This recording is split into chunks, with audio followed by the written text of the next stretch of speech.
Bonsoir à toutes et à tous, bienvenue dans cette édition d'information. Tout d'abord, le sommaire. Cette bonne nouvelle pour les victimes de déguerpissement de Kaporouraï Kipé-Dimès. Ils ont reçu ce jeudi leur titre foncier après leur recasement dans la préfecture de Koya. C'est le Premier ministre Amadou Riba qui a présidé la cérémonie.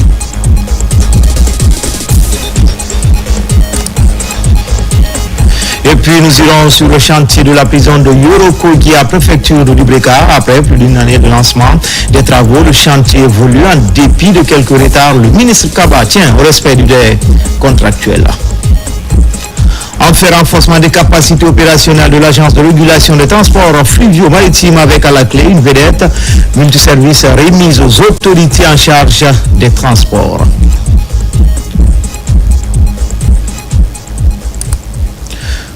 Voilà pour le sommaire. Encore une fois, bonsoir à tous. Tout d'abord, ce décret de 2025-02-28 PRG SGG portant élévation de certains officiers à la dignité du général.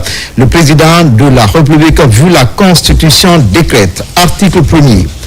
Les officiers dont les noms et prénoms suivants sont élevés à la dignité et à l'appellation de général de brigade. Ce sont un colonel Agibou Mouktar Tal, matricule 1786-5G. 2. Colonel Soridabo, matricule 2031-1G. Article 2. Le présent décret qui prend effet à compter du 1er janvier 2026 sera enregistré et publié au journal officiel de la République. Conakry, le président Mamadi Doumbouya. Justice sociale, les victimes de déguerpissement de Kaporouraï Kipé-Dimès ont reçu ce jeudi leur titre foncier après leur recasement dans la préfecture de Koya. La remise a été présidée par le premier chef du gouvernement Amadou Riba. On fait le point tout de suite avec adjudant-chef Abakar Kamanou, correspondant de la presse militaire. L'État, à travers le ministère de l'Urbanisme, de l'Habitat et de l'Aménagement du Territoire, a procédé ce jeudi 27 novembre 2025 à Conakry à la remise des titres fonciers individuels aux victimes des déguerpissements de Kaporouraï, Kipé-2 et Dimès, conformément aux instructions du président Mamadi Doumbouya. L'événement a mobilisé le premier ministre chef du gouvernement Amadou Riba, le ministre Mouri Kondé, plusieurs membres du gouvernement, d'anciens ministres de l'Habitat ayant pris part au processus d'indemnisation, le conseiller à la présidence Yaya Sow, les bénéficiaires et leurs familles, ainsi que la gouverneure de la ville de Conakry, Mawasila. Cette cérémonie qui marque l'aboutissement d'un long processus de restitution et de justice sociale, engagé par les autorités guinéennes, sous le leadership du président de la République, son Excellence Mamadi Doumbouya, fut un moment d'émotion et de réparation pour les victimes. Le premier ministre Amadou Riba a salué une promesse tenue par le chef de l'État qui a honoré ses engagements envers les victimes de Kaporouraï, Kipé-2 et Dimès.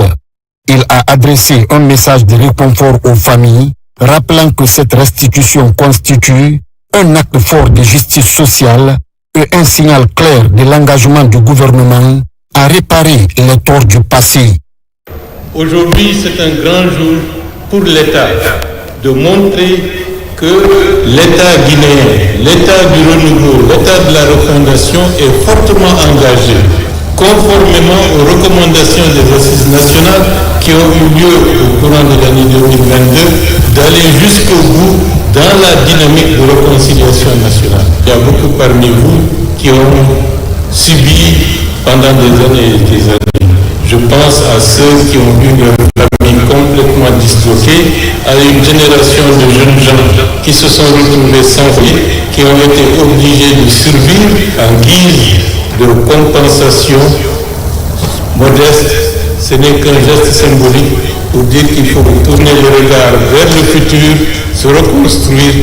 Au nom de l'ensemble des bénéficiaires, Mamadou Sambassou, porte-parole des victimes des déguerpissements de Kaporouraï, Kipé-2 et Dimès, a exprimé sa profonde reconnaissance au président Mamadi Doumbouya.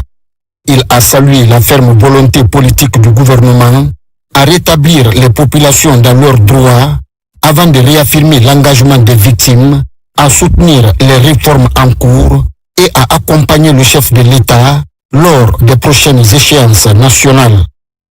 Aujourd'hui est une autre date qui restera à jamais gravée dans nos cœurs. Après le 14 septembre 2024, qui marque la remise du titre foncier global de 258 hectares au collectif à Wonkifon dans la préfecture de Koya, nous voici réunis pour la remise officielle, cette fois-ci, du premier lot de 600 titres fonciers individuels aux anciens habitants du secteur 4 situé derrière la RTG Koloma. Au cours des 14 mois écoulés, un travail acharné a été effectué par les services techniques du ministère de l'Urbanisme et de l'Habitat ainsi que par la SONAPI. Les familles sans abri qui sont là sont passées au département déposer leurs dossiers. C'est ce qui a permis d'établir leurs titres fonciers qui sont remis aujourd'hui. C'est une étape importante qui est franchie, mais beaucoup reste encore à faire dans ce dossier.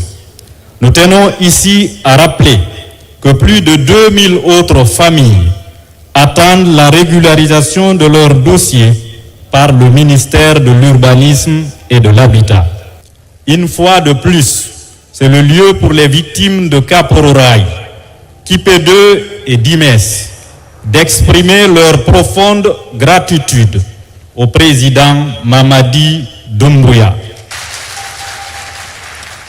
Mamadi Doumbouya, qui a écouté les voix des sans-voix, comme nous l'avons dit à Wonkifon, là où les autres ont fait couler nos larmes, lui a choisi de les essuyer. À l'initiative du ministre Mori Kondé, qui a salué la contribution remarquable de tous ses prédécesseurs, notamment le général Ibrahim Souri Bangoura, actuel chef d'état-major général des armées, Ibrahim Khalil Kondé, actuel ministre de l'administration du territoire et de la décentralisation, et Ousmane Gawal Diallo, actuel ministre des Transports.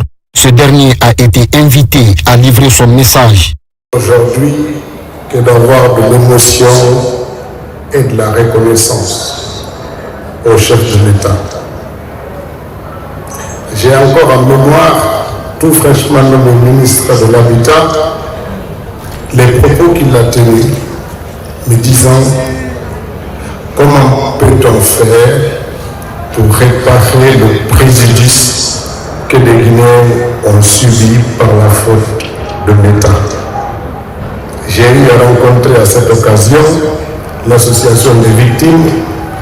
Nous avons essayé de baliser le chemin de ce qui aboutit aujourd'hui, sous le magistère du ministre Mori, à une réparation d'un préjudice qui a fait pleurer longtemps de très nombreuses femmes guinéennes. Prenant la parole, le ministre de l'Urbanisme, de l'Habitat et de l'Aménagement du territoire Mori Kondé a souligné que cette avancée majeure n'a été possible que grâce au leadership du chef de l'État et à sa volonté politique de réparer les injustices subies par les populations. Il a rappelé que toutes les équipes qui se sont succédées à la tête du département ont été instruites de travailler sans relâche pour que les citoyens expropriés soient rétablis dans leurs droits.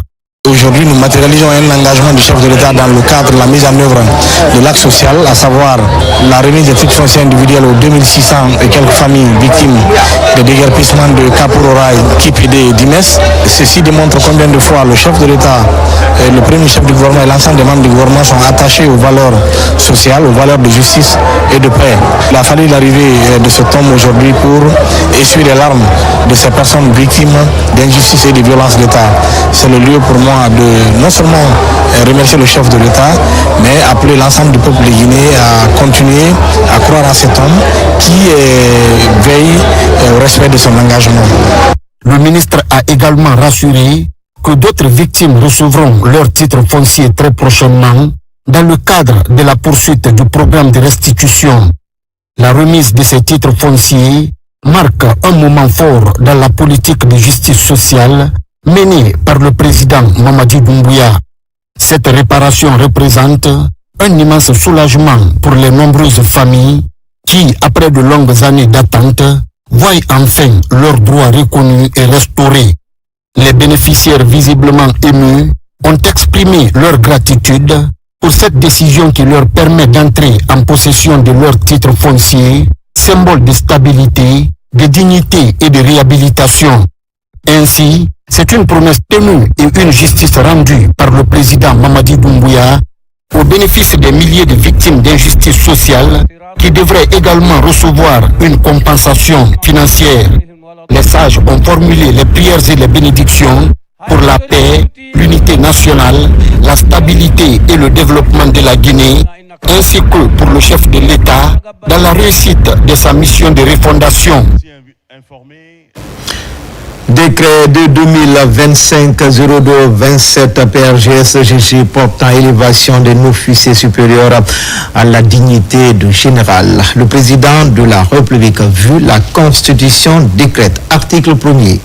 Le colonel Cheikh Gadiri Kondé, matricule 20-20-28E, est élevé à la dignité et à l'appellation de général de brigade. Article 2. Le présent décret, qui abroge toute disposition antérieure contraire, prend effet à compter de sa date de signature et sera publié au journal officiel de la République. Conakry le 28 novembre 2025.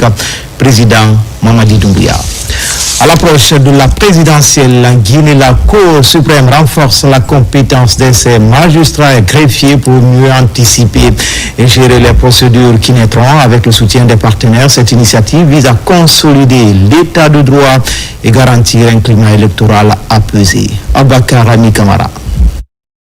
Alors que les Guinéens s'apprêtent à aller aux urnes pour élire le futur président, les magistrats de la Cour suprême échangent autour de la gestion des contentieux électoraux. Les magistrats et greffiers améliorent donc leurs compétences en vue de répondre aux attentes du processus électoral du 28 décembre 2025.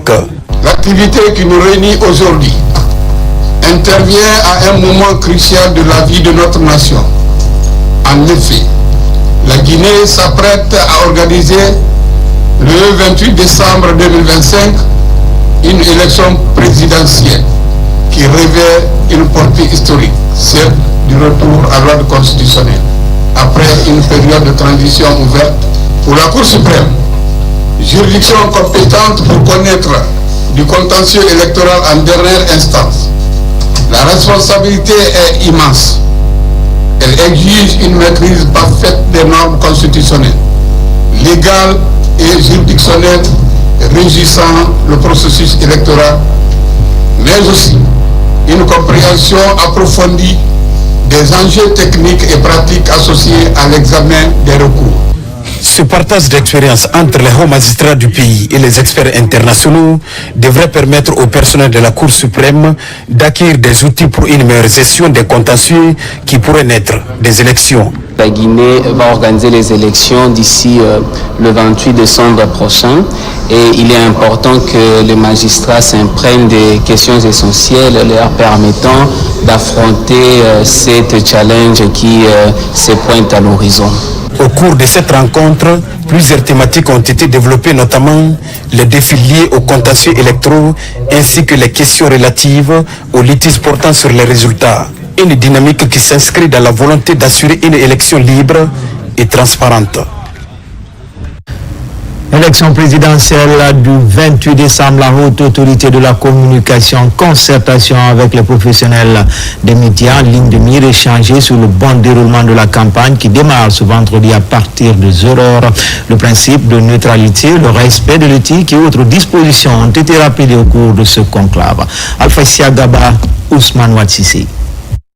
La campagne présidentielle démarre ce vendredi. La haute autorité de la communication réunit les associations de presse, journalistes et techniciens de la radio-télévision guinéenne.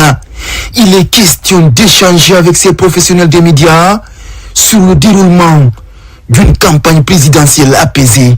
La HAC est chargée de veiller sur le principe du traitement égal entre les candidats. Et ensuite, le décret précise que cela concerne à la fois les médias publics et les médias privés. Donc pendant toute la période de la campagne, les décisions que la HAC va publier dans la journée encadreront la campagne électorale sur les médias, quel que soit le support, y compris les médias numériques, quand il s'agira du contenu. Il y a une nouveauté dans le code électoral, c'est la circulaire de campagne de propagande. Donc cette circulaire de campagne de propagande mentionnée dans le code électoral concerne principalement les candidats. À la différence de la campagne référendaire, la campagne présidentielle, 9 candidats sont à liste. Chaque candidat aura une équipe multimédia, un cadre accompagné d'un technicien de la RTG, ainsi que 2 journalistes de Horoya et de l'agence guinéenne de presse. Concernant les médias privés, nous ne pouvons pas vous interdire de chercher de l'argent pendant la période électorale, mais vous devez le faire en respectant les principes fixés. La presse doit être neutre entre les candidats. Ils sont tous guinéens, ils aspirent tous à être président de la République et notre rôle, c'est celui d'arbitre. La RTG, médias publics, notre travail, c'est vraiment de servir la population, les auditeurs et les téléspectateurs. Je rassure tout un chacun, tous ceux qui voudraient prendre les images, tous ceux qui voudraient synchroniser, faites-le, il n'y a pas de restriction. La campagne, c'est pour nous tous. Les 9 candidats, nous travaillerons à ce qu'un soit élu et nous prions le bon Dieu que le bon pour la Guinée soit élu. Le journal de la campagne sera diffusé naturellement à la RTG sous la supervision de la Haute Autorité de la Communication. L'institution de régulation des médias encourage les journalistes à travailler en toute responsabilité en cette période de campagne électorale. Et puis, dans le cadre de la campagne pour l'élection présidentielle du 28 décembre 2025, la Haute Autorité de la Communication invite les candidats ou leurs mandataires et les directoires de campagne à prendre part à la cérémonie de tirage au sort de la signature du code de bonne conduite dans les médias. Ce tirage au sort qui déterminera l'ordre de passage dans le journal de campagne de la RTG, la signature par les candidats ou leurs représentants dûment habilités du code de bonne conduite dans les médias aura lieu le samedi 29 novembre 2025 à 11h au siège de la HAC. La HAC s'est comptée sur la présence effective de tous les acteurs concernés. Conakry, le 27 novembre 2025, le président Boubacar Yassine Diallo. Et puis cette décision relative à la couverture de la campagne pour l'élection présidentielle du 28 décembre 2025 par les médias de service public. La Haute Autorité de la Communication, vu la Constitution, après avoir délibéré en assemblée plénière, décide, titre 1, disposition générale, article 1er. La présente décision réglemente à titre exclusif les activités des médias de service public durant la période de la campagne de l'élection présidentielle du 28 décembre 2025 et ce jusqu'à la proclamation des résultats définitifs par la Cour suprême. Article 2. Pendant la période ci-dessus indiquée, les organes de presse de service public sont tenus de respecter l'égalité de traitement entre les candidats des textes législatifs et réglementaires régissant la profession, le code d'éthique et de déontologie de la presse et le code de bonne conduite relatif à la campagne électorale. Article 3. Les organes de presse de service public assurent conformément à leur mission une large couverture de la campagne de l'élection présidentielle du 28 décembre 2025 en veillant à rendre compte du déroulement de la campagne dans le plus grand nombre possible de circonscriptions électorales. Article 4. Les communications électorales des candidats ou leurs mandataires doivent respecter la souveraineté nationale, les secrets d'État et de la défense nationale, le caractère républicain, laïque et démocratique de l'État, les institutions de la République, la dignité de la personne humaine, la liberté et la propriété d'autrui, la sauvegarde de l'ordre public, de l'unité nationale et de l'intégrité territoriale. Article 5. Les candidats ou leurs mandataires doivent également s'abstenir de diffuser des messages incitant à la haine, à la xénophobie, à la violence ou toute forme de discrimination raciale, éthique, sociale, religieuse ou fondée sur le genre. Faire usage du drapeau national, utiliser l'hymne national, utiliser les armoiries de la République, utiliser des documents audiovisuels impliquant des personnalités publiques guinéennes sans l'accord écrit de celles-ci ou de leurs ayants droit. Article 6. Les organes de presse écrits et audiovisuels et de services publics doivent garantir l'égal accès à tous les candidats. Ils peuvent diffuser tout élément de campagne relatif à l'élection présidentielle du 28 décembre 2025 dans le strict respect de l'égalité entre les candidats. Article 7. Les médias audiovisuels de service public doivent s'abstenir durant cette période de toute propagande électorale en faveur ou en défaveur d'un candidat dans les émissions interactives. Article 8. Pendant cette période, les organes de l'État continuent de bénéficier de la couverture médiatique des activités liées à leurs attributions respectives. Titre 2. Des émissions et publications spéciales pendant la campagne. Article 9. Les émissions consacrées à la campagne pour l'élection du président de la République sont le journal de campagne, Face aux électeurs, 5 minutes pour convaincre. Article 10. Le temps d'antenne mis à la disposition des candidats dans l'émission, le journal de campagne, est fixé à 7 minutes par candidat et par jour. Cette émission est diffusée chaque jour après le journal télévisé de 20h30 sur le réseau synchronisé de la radio-télévision guinéenne, des radios rurales et de la radio-télévision parlementaire. Article 11. Un tirage au sort effectué au siège de la Haute Autorité de la Communication sous la supervision des huissiers de justice détermine l'ordre de passage des candidats dans le journal de campagne. Les résultats du tirage au sort font l'objet de communiqués dans la presse et sont affichés au siège de la HAC. Article 12. La Haute Autorité de la Communication met à la disposition de chaque candidat une équipe multimédia de production ainsi que du matériel technique d'enregistrement répondant aux normes professionnelles. Ces équipes multimédia désignées par le ministère de l'Information et de la Communication figurent sur une liste tirée au sort par la HAC. Les membres de l'équipe de production ne doivent jouer aucun rôle concepteur ou de censeur. Ils sont tenus de se conformer strictement aux vœux du candidat ou de son directoire de campagne. Article 13. L'émission Face aux électeurs porte principalement sur le thème contenu dans le projet de société du candidat.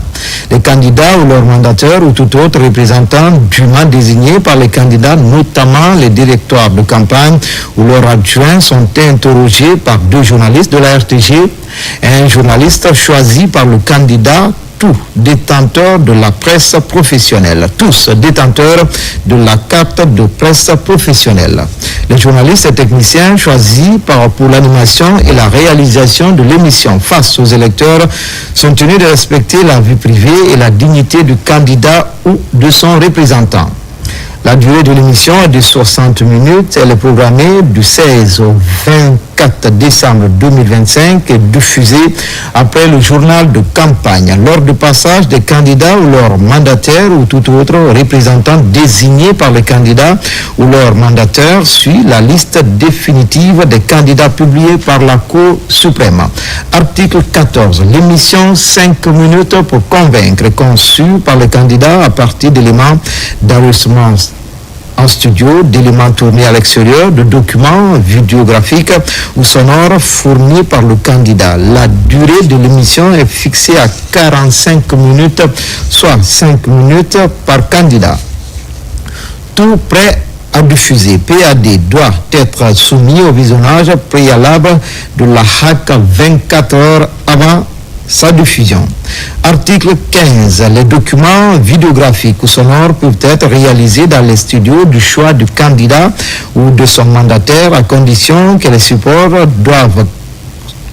supports soient compatibles avec les moyens techniques de la RTG lors du passage sur la liste définitive des candidats publiés par la Cour suprême. L'émission 5 minutes pour convaincre sera diffusée le 25 décembre 2025, jour de clôture de la campagne électorale après le journal de campagne. Article 16. À compter du jeudi 25 décembre 2025 à 23h59, il est interdit de diffuser ou de faire diffuser par tout moyen de communication audiovisuelle, tout passage ayant un caractère de propagande pour un candidat à l'élection présidentielle.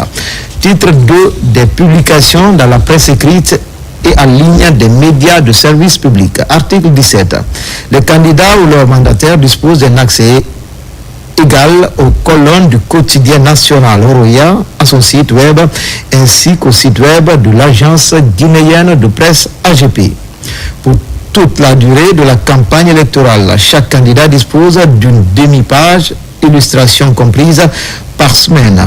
Il est réservé à chaque parti politique et chaque candidat indépendant à liste une demi-page sur son site web et sur celui de l'AGP pour la publication de son projet de société.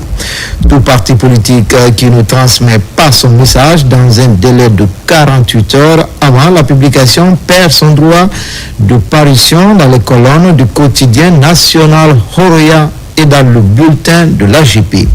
Titre 4, disposition finale. Article 18. La présente décision prend effet à compter de la date de sa signature, sera reçue et publiée au journal officiel de la République Conakry le 28 novembre 2025 pour la haute autorité de la communication, le président Boubacar Yassine Diallo.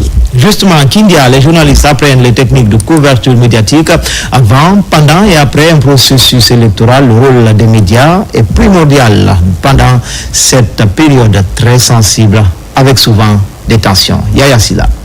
Les journalistes et techniciens évoluant dans la région de Kindia, encore à l'école du cadre légal et de techniques de couverture médiatique de l'élection présidentielle en Guinée. C'est une initiative du département de l'information et de la communication afin d'outiller les agents des médias aux techniques d'un journalisme responsable en cette période électorale.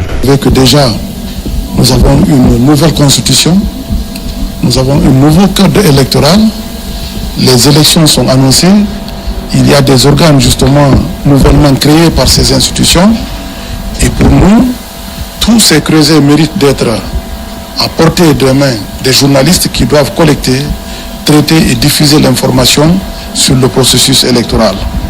C'est donc pour parer à cette situation que le ministre de l'Information et de la Communication m'a dépêché à Kindia pour échanger avec les journalistes sur le cadre légal, mais aussi les techniques de couverture d'une élection. La responsabilité du journaliste dans le traitement de l'information est et demeure avant tout le point nodal dans l'exercice du métier pendant cette période sensible. Cette activité localisée au niveau des médias vise à créer un climat apaisé, une cohésion à la suite du travail que les hommes de médias vont se permettre de faire pendant cette période électorale. 2 jours de travaux ont permis à ce groupe de journalistes et de techniciens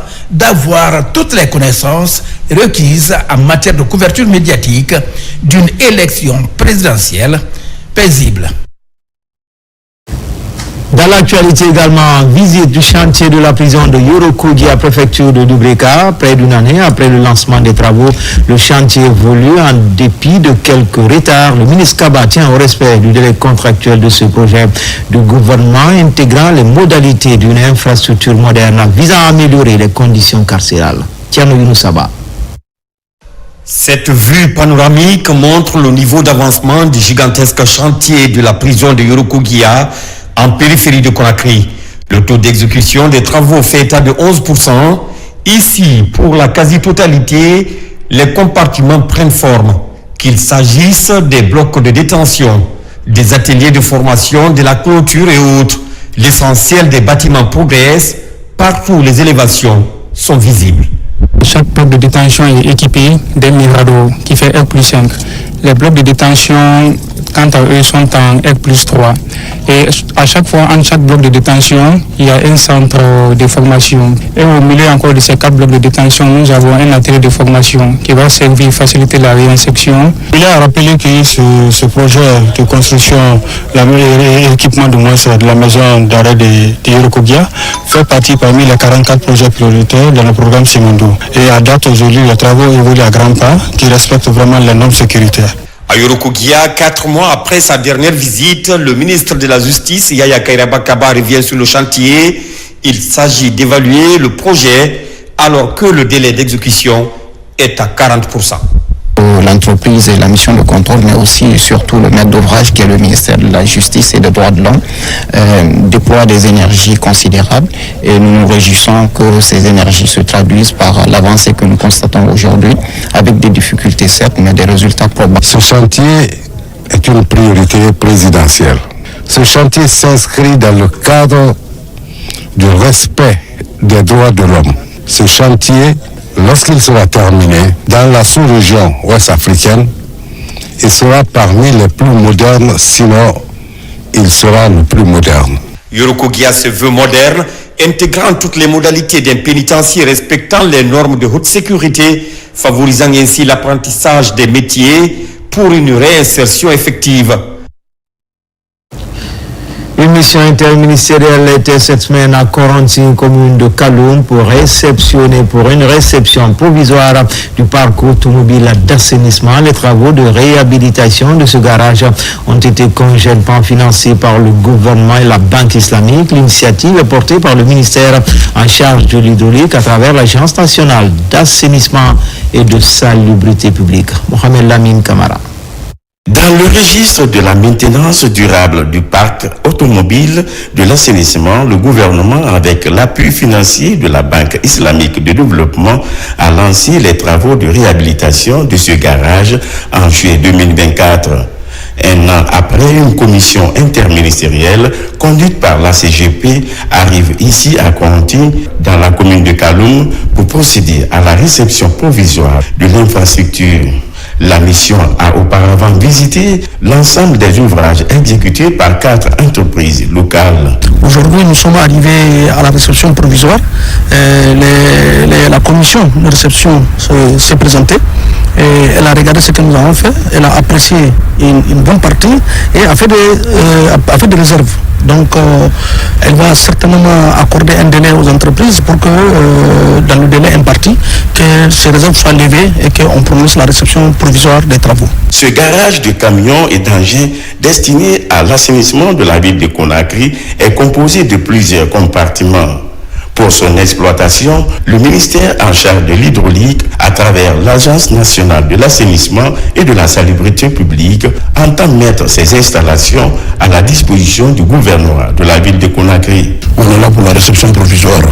Donc, concernant GPI, c'est les pavés, la clôture, les hangars, la station de lavage. Donc, ils sont là pour la réception de ces ouvrages-là. Par ces investissements, le gouvernement et la BID montrent leur volonté de protéger l'environnement urbain. À date, un important projet de gestion intégrée des déchets dans la ville de Conakry est en cours de préparation sur financement du partenaire privilégié, la BID. Pose de la première pierre du futur siège de MSC, un acte fondateur qui s'inscrit dans la continuité de l'engagement du groupe en faveur du développement économique en Guinée, tout comme la modernisation des infrastructures portuaires et logistiques. La cérémonie a connu la présence du ministre directeur de cabinet de la primature, celui de l'habitat et plusieurs acteurs de la filière maritime. Tcherno Maroufba, Mamadou Bassila. Depuis son implantation en Guinée en 2009, MSC accompagne la croissance soutenue du commerce international du pays. En 2025, l'entreprise célèbre 16 années d'activité marquées par l'intensification des échanges, l'augmentation du volume de fret et l'évolution des besoins des opérateurs économiques locaux. MSC occupe désormais une place centrale dans l'architecture logistique du territoire. Aujourd'hui, la première pierre de son nouveau siège, MSC affirme sa confiance dans la croissance durable en Guinée, mais aussi dans le savoir-faire guinéen. En effet, pour construire notre nouvelle maison, nous avons fait un choix clair, confier l'intégralité du projet à des entreprises guinéennes. La réalisation du futur siège constitue un investissement stratégique de long terme. Cette infrastructure est pensée pour renforcer les capacités opérationnelles des MSC Guinée. Nous croyons fermement en un avenir prospère pour la Guinée. Être un partenaire sérieux, ça veut dire de l'engagement, ça veut dire investir. C'est croire en la capacité de ce pays à se développer et à rayonner. Ce siège, c'est aussi un message fort. MSC est là pour durer, pour accompagner la Guinée dans tous les étapes de sa croissance. Le chef de l'État, en 2022, a instruit le gouvernement de faciliter l'accompagnement des entreprises à tous les niveaux pour la réalisation de leur siège dans notre pays. Et c'est cette instruction du chef de l'État que nous sommes en train de matérialiser à travers l'accompagnement de toutes les entreprises installées sur le territoire guinéen pour bâtir leur siège. Et cela non seulement permet de renforcer l'écosystème de l'entrepreneuriat dans notre pays. Le nouveau bâtiment permettra également d'intégrer sous un même toit les équipes et les fonctions essentielles de l'entreprise en cohérence avec les ambitions nationales de performance logistique et de fluidité du commerce extérieur. En province, la portion centrale de la compagnie d'infanterie de Yomo aura bientôt une nouvelle image. La pose de la première pierre de cette infrastructure s'inscrit dans la dynamique des réformes engagées au sein des forces de défense et de sécurité. Adjudant Oumar Kamara, Mustafa Silla, correspondant de la presse militaire. Nous sommes dans la préfecture de Yomo, dans la 4e région militaire du pays. L'événement marque le lancement des travaux de construction de la compagnie d'infanterie de cette localité, une initiative des autorités de la transition portée par le ministère de la Défense nationale. Ce camp a tellement duré comme ça avec ses anciennes infrastructures. Et maintenant, avec l'avènement du CNRD à sa tête, Mamadi Doumbouya, il a pensé à vous pour que ce camp-là soit digne de nom, que ça soit construit dans les règles de l'art, comme les autres camps. Le bijou qui sera implanté, il faut prendre bien soin. La construction de cette importante infrastructure militaire s'effectuera sur un site de 5 hectares. Les édifices à bâtir sont le logement du commandant, les logements des officiers et sous-officiers, le dortoir des soldats, le bâtiment de la transmission et d'autres infrastructures connexes. Le groupe Ouest Africa Guinée s'engage à améliorer ses travaux dans le respect de toiles des normes, des délais et des exigences de qualité fixées par le ministère de la Défense.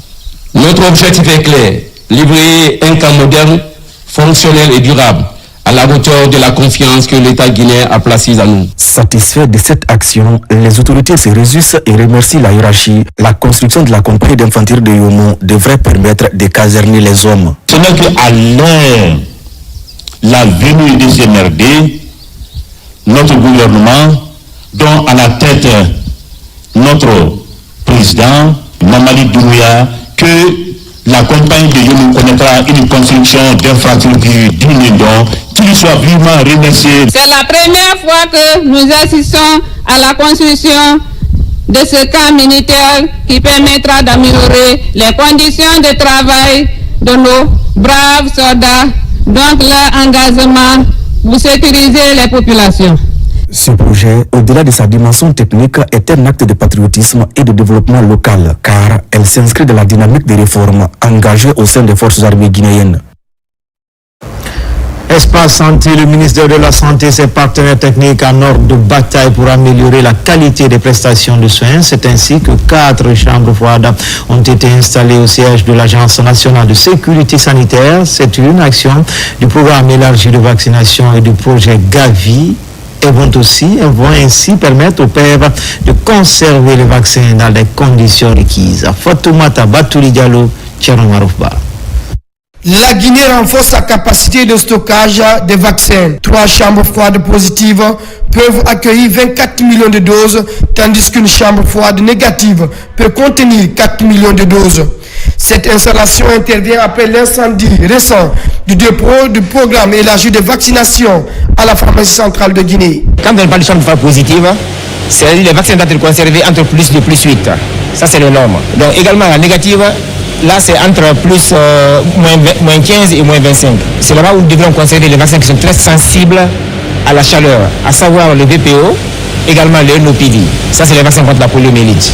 Au niveau des chambres positives, tous les autres vaccins seront stockés à ce niveau, à savoir le vaccin anti-amaryle, le vaccin contre la rougeole, le vaccin contre la méningite, le vaccin contre l'hépatite. Ces 4 chambres froides, il y en a 10 autres qui vont arriver bientôt, qui vont aussi renforcer les régions, notamment dans la région des Mamou, Zérékoré et Kankan, pour s'assurer qu'on arrive à atteindre toutes les communautés et même les enfants les plus éloignés en Guinée. Désormais, tous les vaccins distribués dans les structures sanitaires seront conservés dans cette centrale. Le ministère de la Santé, avec le soutien de l'UNICEF et de Gavi, renforce ainsi la lutte contre les maladies évitables par la vaccination et assure des soins adéquats aux populations. Comme on le dit, mieux vaut prévenir que guérir. Aujourd'hui, la Guinée est dans cette dynamique-là, grâce à l'appui de nos partenaires techniques et financiers. Je vais citer Gavi, l'UNICEF et OMS, qui continuent à nous appuyer, surtout après l'incendie que nous venons d'enregistrer. Et rapidement, la Guinée renaît de ses cendres. Financées par Gavi, ces nouvelles chambres froides jouent un rôle crucial dans l'amélioration de la qualité des soins. L'ONG internationale médicale Guinée vient d'organiser la 2e édition de la journée de dépistage gratuit du diabète et de l'hypertension artérielle. L'opération s'est déroulée simultanément à Conakry et dans 4 hôpitaux régionaux.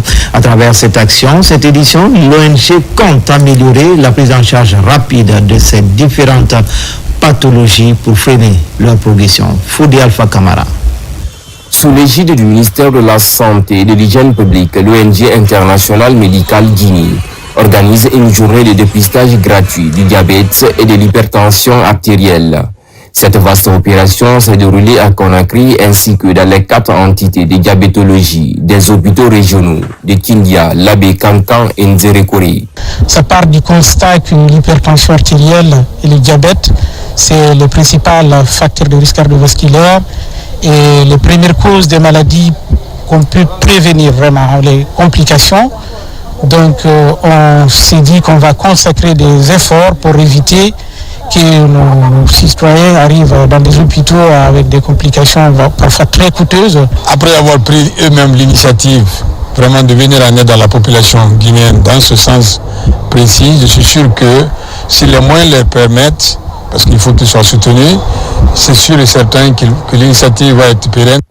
Les services offerts au public comprenaient des prélèvements sanguins, la mesure de la tension artérielle, des conseils médicaux personnalisés ainsi que la distribution gratuite de médicaments. Il n'y a pas de fatigue, tout se passe très bien et puis les patients sont bien traités, très bien traités. J'encourage l'initiative parce que c'est une initiative salutaire. Cette 2e édition s'inscrit dans la continuité de la première qui avait permis de dépister près de 1200 personnes. L'objectif reste inchangé, faciliter l'accès aux soins pour ces maladies largement répandues, en levant les obstacles qui freinent le dépistage et la prise en charge.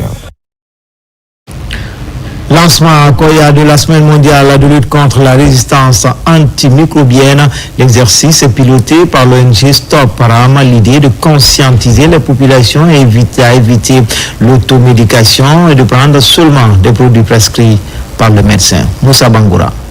Stop à la résistance antimicrobienne. C'est sous ce slogan que la semaine mondiale de la résistance aux antimicrobiens a été lancée ici à Koya.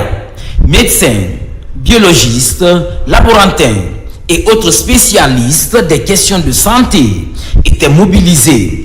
Il était question au cours de cette semaine de passer le message aux citoyens d'éviter l'automédication pour utiliser les antibiotiques avec prudence, mais aussi d'éviter de donner des médicaments aux enfants sans prescription médicale.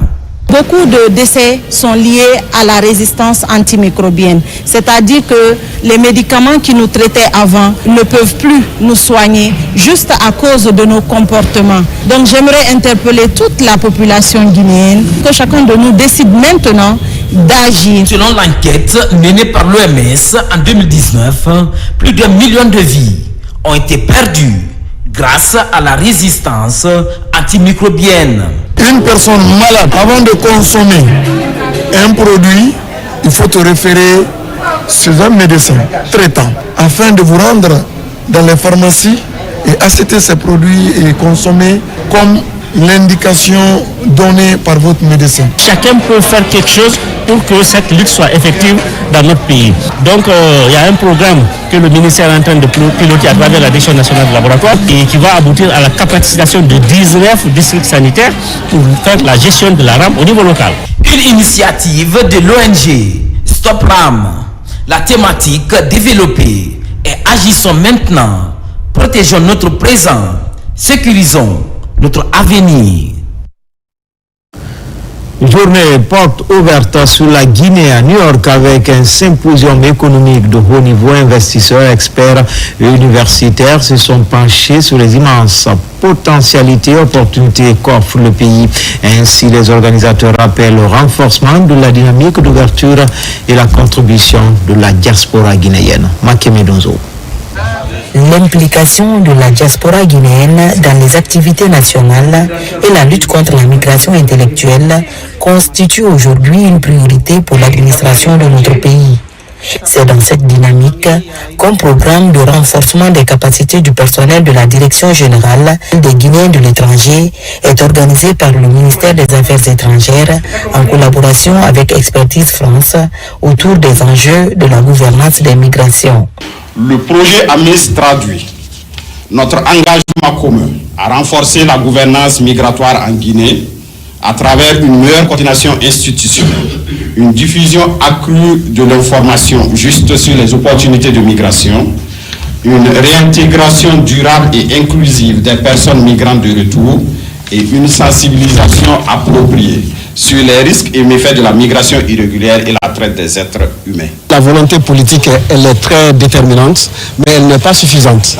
La volonté politique est là. Il faut que nous, les techniciens, on aide à mettre en œuvre cette volonté politique d'intégrer les Guinéens établis à l'étranger dans le processus de développement national. Pour le ministère des Affaires étrangères, cette initiative représente une étape essentielle dans la stratégie de mobilisation et de récupération des compétences guinéennes résidant à l'étranger. Notre ambition est claire, identifier avec lucidité nos forces et nos faiblesses, afin d'améliorer durablement la qualité de nos prestations, de renforcer notre efficacité au quotidien et accélérer la mise en œuvre de la politique nationale de migration. À travers cette formation, le ministère des Affaires étrangères prépare la Direction générale des Guinéens de l'étranger à une maîtrise accrue de la politique migratoire nationale et au rôle crucial qu'elle doit y jouer. À quelques semaines de la présidentielle en Guinée, la coalition nationale pour l'éducation pour tous s'engage à renforcer le dialogue entre les acteurs politiques engagés dans le processus électoral. Une campagne de sensibilisation sur l'éducation inclusive est lancée. L'idée d'amener les partis politiques à faire de l'éducation une priorité dans leur projet de société. Abdelaziz Baldé, Maïmouna Bella Diallo.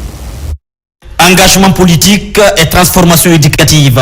Bâtir un système éducatif inclusif, équitable et sensible au genre.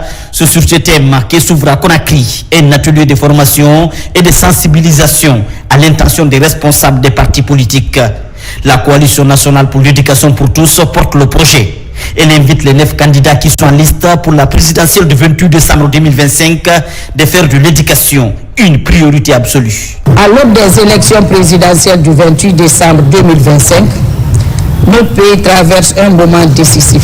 Les partis politiques préparent leur programme, affinent leur vision et construisent les propositions qu'ils soumettront au peuple de Guinée.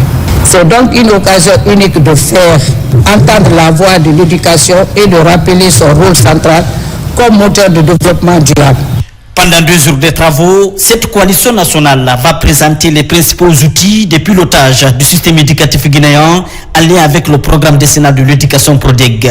Il faudrait que l'éducation ait une part importante du budget national pour faire face à ces besoins en termes de construction d'écoles, en termes de formation des enseignants, en termes d'achat des matières d'œuvre et des outils pédagogiques pour faciliter les enseignements apprentissages à tous les niveaux. En tant que partenaire technique et financier, notre apport est important. Déjà, nous sommes sur le terrain, nous sommes dans les communautés et ce sont des programmes que nous développons parce que ça fait partie de nos stratégies d'intervention. Un mémorandum d'entente sera signé entre la coalition et les représentants de 9 partis politiques. Créer un environnement sociopolitique favorable à une éducation inclusive de qualité est l'une des attentes de cette retraite. L'expérimentation du Ritongil porte ses fruits cette année à Kirwani, dans la commune rurale de Komodou. C'est le grand jour pour lancer officiellement la campagne de récolte. La lutte contre la pauvreté est l'un des avantages pour atteindre les défis du programme Village Fin Zéro dans cette contrée. Yamoukaba. Dans la savane guinéenne, précisément à Kirwani, la commune rurale de Komodou est l'un des villages où le projet Village Fin Zéro Résilience Guinée du programme alimentaire mondial fait du chemin à l'image de cette récolte en cours. Sur le terrain, le rendement du riz Tongil est apprécié par les acteurs unis pour le développement des initiatives communautaires ODICO. Le riz qui est là, c'est le riz Tongil, c'est une variété à haut rendement et c'est une variété qui ne dure que 3 mois. Et ce riz-là a besoin de beaucoup plus d'eau. C'est pourquoi même dans le programme, il a été prévu que les bénéficiaires fassent un aménagement de type 1 pour permettre vraiment un meilleur rendement. Cet engagement au service de la communauté pour réduire la pauvreté est l'un des fruits du partenariat entre l'Agence coréenne de coopération internationale COICA avec le programme alimentaire mondial.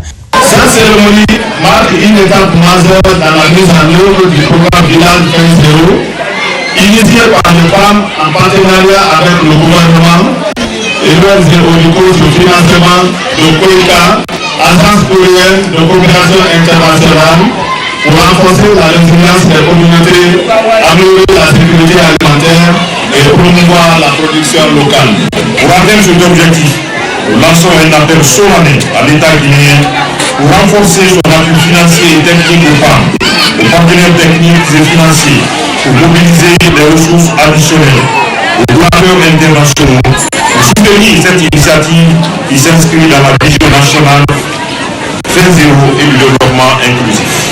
L'installation des usines de transformation des produits locaux, en passant par la réalisation des magasins de stockage d'une capacité de 100 tonnes chacun, l'agroforesterie et l'aménagement des périmètres maraîchers sont des résultats du projet Village Fin Zéro à l'image des autres localités bénéficiaires, des actes visibles sur le terrain pour booster l'économie rurale et promouvoir la sécurité alimentaire.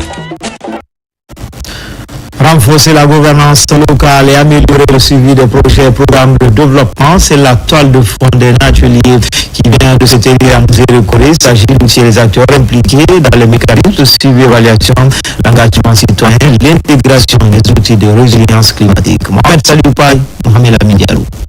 Pendant plusieurs jours, cadres communaux, responsables administratifs, représentants de la société civile et acteurs communautaires ont pris part à cet espace d'échange piloté par l'Agence nationale de financement des collectivités. Les travaux ont porté sur plusieurs modules essentiels, notamment l'internalisation des dispositifs de suivi et évaluation, les mécanismes d'engagement citoyen, les outils d'inclusion et la participation communautaire. Les échanges et les contacts d'excellence que vous avez mis au cours de ces journées seront déterminants pour l'adaptation du système aux réalités du terrain. Nos objectifs à travers cet atelier, c'est de réunir tous les outils que le facilitateur a présentés aujourd'hui, utiliser ces outils-là au profit des collectivités. Ça permettra aussi à l'État de faciliter le décaissement auprès de la Banque mondiale. L'objectif principal est de permettre aux acteurs territoriaux de mieux comprendre et s'approprier le système de suivi et évaluation mis en place par l'ANAFIC afin d'assurer une mise en œuvre efficace et transparente du PAGL2. Le cadre du projet que nous remercions aujourd'hui, c'est le programme ou le projet de gouvernance locale. La première phase est enclenchée. Nous avons été recrutés à la faveur de cette première phase pour implémenter les outils du mécanisme d'engagement citoyen dans la collectivité. La deuxième phase a démarré et est en train aussi d'accompagner nos collectivités. À travers cette formation, Zérékoré franchit une étape importante dans le renforcement des compétences locales. Les acteurs sortent mieux outillés pour assurer une gestion efficace des collectivités avec une approche centrée sur la transparence, l'inclusion et la résilience climatique. Célébration de la Journée mondiale de l'enfance, thème retenu cette année, ma journée, mes droits. Akipi, l'ambassadeur de l'Union européenne, a partagé cette journée avec les pensionnaires du centre Rabi et les enfants. Alpha Siagaba, Mohamed Bangoura.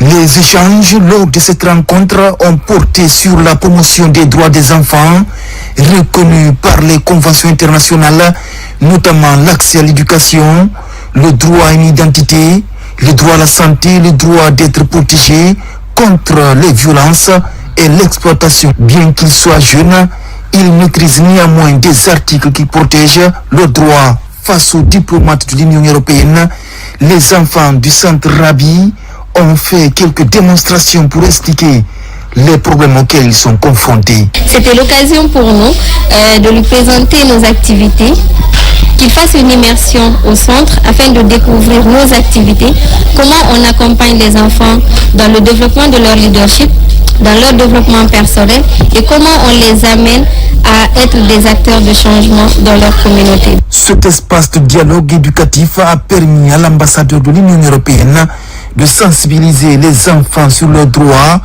et de les encourager à exprimer leur opinion. Un certain nombre de partenaires de la Guinée, dont l'Union européenne, aux côtés du ministre de la Justice, nous participons à des initiatives qui permettent non seulement de commémorer ces journées internationales, mais de faire le point sur la situation, sur nos coopérations. C'est un moment de réflexion. Et là, aujourd'hui, cette réflexion se porte sur les droits de l'enfance et la manière de faire respecter ces droits. La journée de l'enfance est un appel à l'action commune entre les États et l'ensemble des partenaires concernés pour que les enfants puissent grandir dans un environnement sûr et propice à leur développement.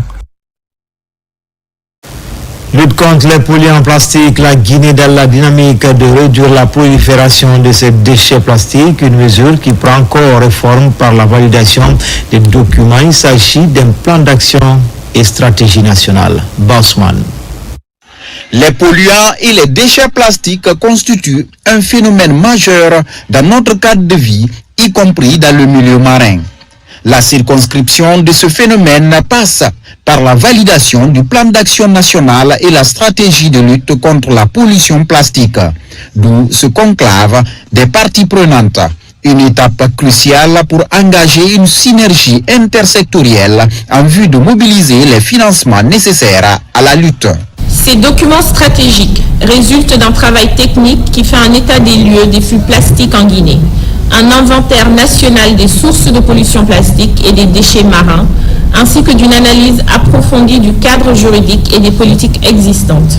Les échanges permettront de prendre en compte les remarques et les recommandations nécessaires pour produire un document qui ne souffre d'aucune imperfection. Avec l'entrée en vigueur du décret interdisant les plastiques à usage unique, la Guinée a fait un choix clair, celui de la protection de l'environnement, de la santé publique et d'un développement durable assumé. Ce choix nous engage tous et il engage pleinement les entreprises que nous représentons. Le secteur privé joue un rôle déterminant dans la lutte contre la pollution plastique. Il est au cœur de la production, de l'importation, de la distribution, mais aussi de l'innovation. En ce sens, plusieurs axes de cette stratégie interpellent directement les acteurs économiques.